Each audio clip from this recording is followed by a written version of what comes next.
Всем привет и добро пожаловать! Я Наташа. А я Катя, и это подкаст для тех, кто изучает русский язык.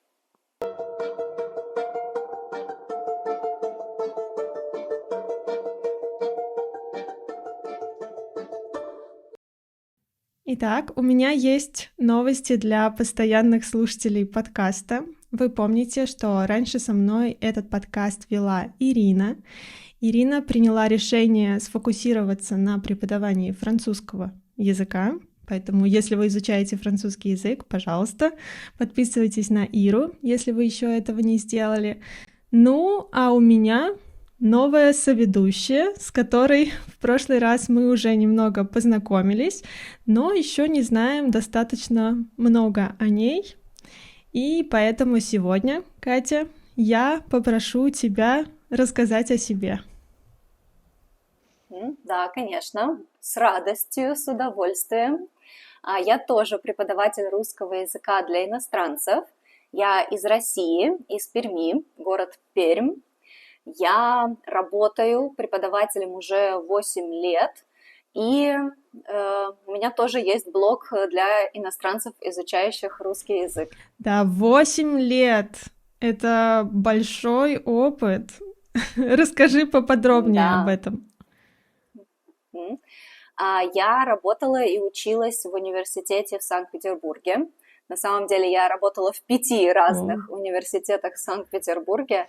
Да, я работала и в группах, и индивидуально, и онлайн, и офлайн. В общем, из этого времени я выжила максимум, получила ценный опыт. Так, ну да, мы видим, что опыта действительно много. И скоро в России будет праздник, День учителя, в октябре, по-моему, да, в первое воскресенье октября, если я не ошибаюсь. И я думаю, будет интересно сегодня обсудить нашу профессию с точки зрения того, как мы преподаем, где мы преподаем, что сложно, что нам больше всего нравится, например. Да, я согласна. Я думаю, это для студентов, для изучающих немного новый взгляд на эту профессию. Да. Итак, что тебе не нравилось? Давай начнем сегодня с негативного. Когда ты работала в университете? Да, это хороший вопрос. Когда работала в университете, наверное, самое сложное было то, что нужно работать по определенному учебнику. Есть программа, и ты должен следовать этой программе.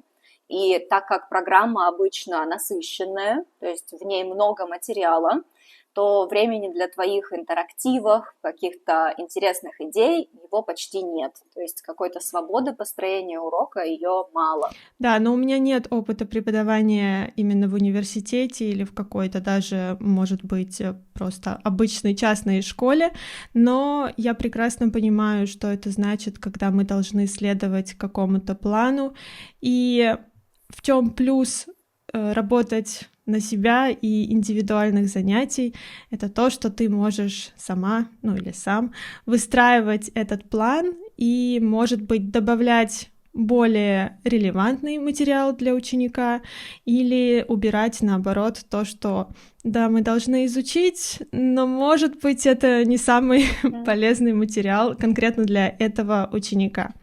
Хорошо. Какие еще минусы? Думаю, общий минус для всей работы на компанию или на государственную систему – это то, что ты всегда чувствуешь контроль сверху. И, конечно, это добавляет стресса. Да, ты даже сказала, у меня уже такое тревожное состояние. И хорошая лексика, которую мы использовали чуть выше и сейчас, да, работать на себя или работать на компанию, работать на госкомпанию. И есть еще фраза, идиома в языке — это работать на дядю. И какие эмоции у тебя вызывает эта фраза? Ну да, обычно используем эту фразу в негативном контексте, то есть работать на дядю – это значит не приносить себе пользу, работать на другого для его блага. Да, используется именно в негативном каком-то смысле, хотя сейчас, наверное, многие работают на дядю и хорошо себя чувствуют, потому что они получают хорошую зарплату, например. Да, и стабильность. Да, точно. Я уже забыла, что это такое. Хорошо, и нам с тобой, по всей видимости, не нравится идея работать на дядю. Да, кажется, не нравится. Да, ну, мы выбрали работать на себя, но у этого тоже есть свои минусы. Вот ты какие можешь назвать? Я бы назвала эту бесконечную ответственность. В компании ответственность распределяется между департаментами, между сотрудниками. То есть я, есть моя ответственность, есть мой начальник, есть его ответственность. Когда ты работаешь сам на себя, вся ответственность на тебе. То есть тебе некого обвинить, если что-то не получается. Да, виноват только ты. А если что-то получается, ты просто принимаешь это как должное, не хвалишь себя. Да, я молодец. А, ты хвалишь себя? Хвалишь. О, супер! Ну, вот эту одну секунду, когда это случилось. Я думаю, мы поговорим еще о том, можно сделать целый выпуск о синдроме самозванца, о том, как важно хвалить себя и все остальное. Также это бесконечная ответственность и бесконечные задачи, бесконечная работа. Потому что, как я сказала, в компании есть департаменты, есть разные сотрудники, которые отвечают за свой пул задач. И в нашем случае это все мы. То есть мы и администратор, который консультирует по форматам урока, мы и методист, который составляет планы уроков и делает материалы, мы учитель, который проводит это занятие, мы департамент маркетинга, потому что мы делаем контент, а в департамент маркетинга также входит еще много-много разных людей и позиций. Я думаю, ты согласна со мной. Да, безусловно, ты каждый день чувствуешь эту большую ответственность за все должности, за всю работу, которую выполняешь. Да, может быть, иногда хорошо порефлексировать и понять, как много ты делаешь, чтобы чувствовать себя немного лучше. Да, но нужно учиться. Так, но я знаю, что ты немного скучаешь по работе не на себя, не онлайн дома, а именно по работе в аудитории. Да, если честно, у меня есть такое чувство, что я иногда хочу вернуться в аудиторию, в работу офлайн. Я думаю, просто работе онлайн есть свои большие минусы, и поэтому ты периодически вспоминаешь работу там где-то не дома. Да, какие минусы мы можем назвать? Для меня, наверное, самый большой минус – это сидячий образ жизни, потому что я действительно сижу, не знаю, 10 часов в день, когда веду уроки, когда готовлю материалы, проверяю домашние задания, да даже когда делаю рилсы для блога. Ты тоже не будешь делать стоя посредине комнаты, правда? Правда, и я даже купила себе стол, который поднимается, но поднимала я его, может быть, 2 раза за последний год, и все. Вот да, я слышала, что это частая проблема. И также я хотела бы сказать одну странную мысль, но я думаю, ты меня поймешь. Ты использовала фразу «образ жизни». И я горжусь этой фразой и тем, как она осталась в языке, потому что, давно уже используют слово «стиль», да, какой-то стиль жизни и так далее. Но у нас все равно осталась фраза «образ жизни», которую нам еще нужно объяснять, но которую не так сложно понять и запомнить. И мне кажется, это интересно, да, что есть новые слова, но это слово с нами. Образ жизни, да, сидячий образ жизни, ты сказала, полезная фраза целиком. Да, также можно сказать активный образ жизни и здоровый образ жизни, поэтому ты права, очень часто используем эту фразу. Так, хорошо. Мы начали с тобой говорить о минусах работы онлайн. И я думаю, что для многих минусом будет то, что вокруг нет коллег. И дома ты сидишь просто перед компьютером, да, ты можешь позвонить коллегам, но нет такого спонтанного общения и, может быть, меньше Да. сплетен даже. Кому-то это не Мгм. понравится. Но для меня, если честно, это не проблема, потому что я интроверт, и я разговариваю со студентами, и это очень интересные люди. Мне достаточно общения. А тебе? Если честно, мне моя мама постоянно говорит почти при каждом звонке, что мне нужно найти какую-нибудь работу оффлайн, чтобы общаться с коллегами, чтобы выходить и общаться с людьми. Но для меня это тоже не проблема.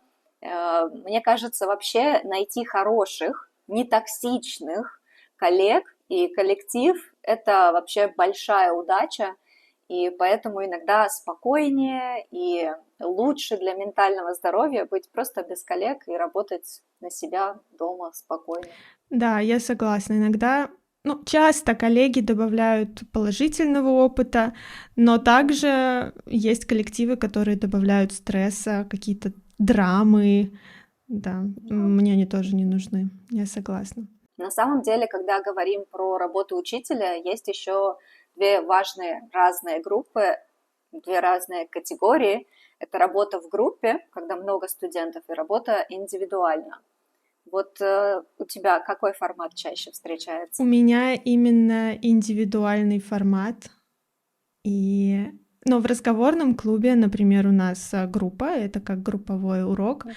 но я бы, может быть, хотела иметь больше групповых занятий и иметь группы, но у всех такая разная жизнь, и иногда даже сложно найти время в календаре, как-то синхронизироваться, перенести урок с одним учеником.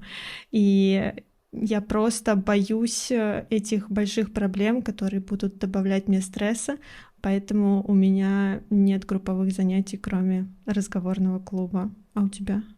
Мгм. У меня тоже индивидуальный формат. Был период, когда я старалась собрать группы, но ты правильно говоришь, группы – это большая работа, потому что действительно у всех разные цели, у всех разный уровень и у всех разный часовой Да. пояс. Найти это время, когда все люди могут собраться, ну, действительно очень трудно.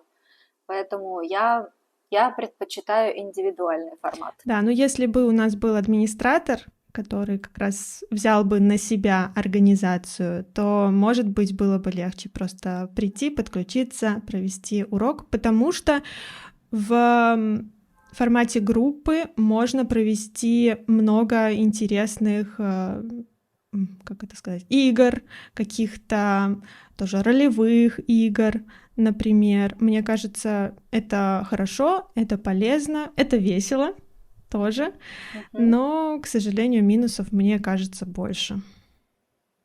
Да, действительно есть и преимущества, и недостатки и у групповых, и индивидуальных уроков.